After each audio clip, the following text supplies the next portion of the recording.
Welcome to episode 6 of Healing is a Messy Bitch. This is Amy Wilhelmy. Today we are putting it all together. We are building your healing map. So your healing isn't a straight line. It isn't linear, and that's kind of the point. You've tried the workbooks, the somatic YouTube videos, maybe even 11 different therapists, and yet you still feel like you're fumbling through IKEA with one of those manuals where you don't understand it. There's lots of pictures. It's very confusing. You don't have an Allen wrench. There are pieces scattered everywhere, instructions written in a language that you don't quite speak. And if that's you, just take a deep breath. You're not failing. You're just working with a system that's been through a lot.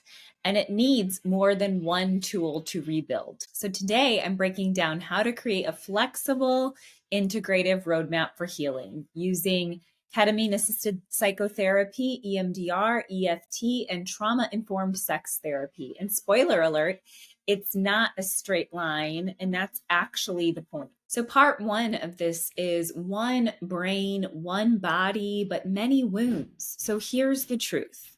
You're not too complicated, you're complex, and there's a difference. Trauma touches different layers of who you are. So memory, EMDR helps us reprocess traumatic memories. Ketamine-assisted therapy helps with emotions. It helps to unlock them and regulate them. For relationships, EFT is really valuable in helping you make sense of your pain and how you experience others. And then there's the body. Sex therapy helps you to return to that place of safety and pleasure or experience it like you never have before. Each of these modalities has a role, and none of them is a magic wand. Healing is about knowing how to use each of these modalities and when, and letting them work all together instead of in these silos, right? So think about it like building a house. You don't have a hammer for every job. Sometimes you need a saw. Sometimes you need a drill. Sometimes paint. And they all matter. So now we're going to build a sample roadmap. Let's make it concrete. We're going to meet Jordan. So Jordan begins with ketamine-assisted psychotherapy to soften defenses, access emotions that have been locked out for years. And during their CAP session, an old childhood memory comes up. Something they didn't even realize was about to shape their relationship. That memory becomes an EMDR target. And with EMDR, Jordan is able to reprocess it, moving from I'm feeling unsafe to I survived, I am safe now. And after EMDR, Jordan takes those insights into EFT, which is their couples therapy sessions with their partner.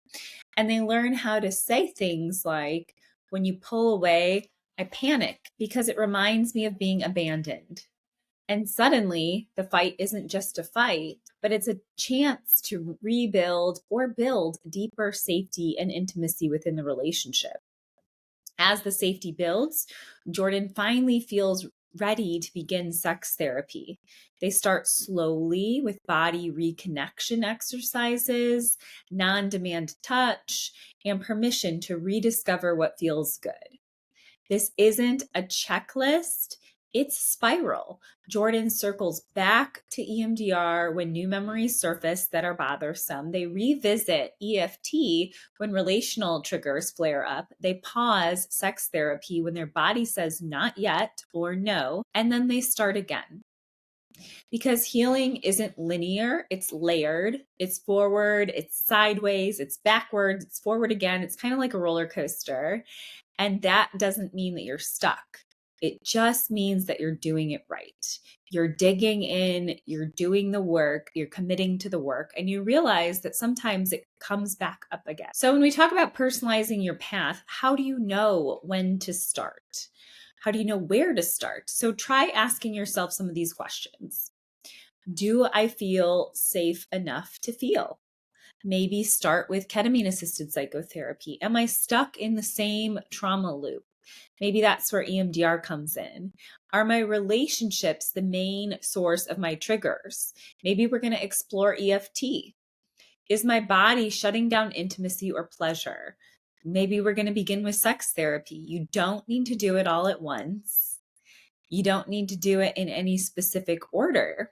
What you need is a team, therapist or therapists who talk to each other, a plan that flexes with your nervous system, and permission to go at your own pace. Take your time. Healing isn't a race, it's a rebuilding project. So here's the big takeaway.